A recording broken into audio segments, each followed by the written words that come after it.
મને ખબર છે કે હું તને બહુ હેરાન કરું છું. તું થાકી જાય છે મારી પાછળ મને સંભાળવામાં.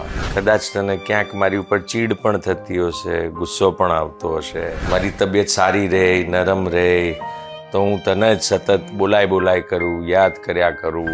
પણ શું કરું યાર, તારા વગર મને ફાવતું નથી. તું ના હોય તો મને ખબર જ નથી પડતી કે તારા વગર હું શું કરીશ. મને કંઈ જ ખબર નથી પડતી.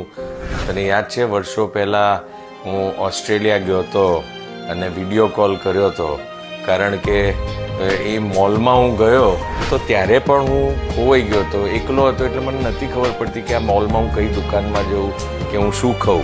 અને વિડીયો કોલ કરીને હું તને ઓસ્ટ્રેલિયાથી ઇન્ડિયા હેરાન કરું તો હવે તો ઉંમર થઈ ગઈ છે, એટલે હવે તો તારા વગર કશું ફાવતું નથી. મને જેટલું સૌથી વધારે દુનિયામાં કોઈ ઓળખતું હોય તો તું મને ઓળખે છે. તારે છૂટકો નથી, તને આ બધું સહન કરવું જ પડશે.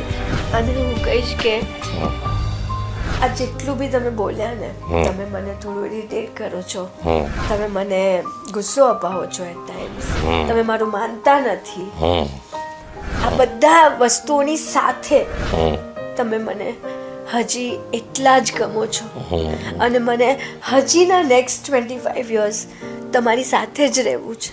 ચાલો જીવી.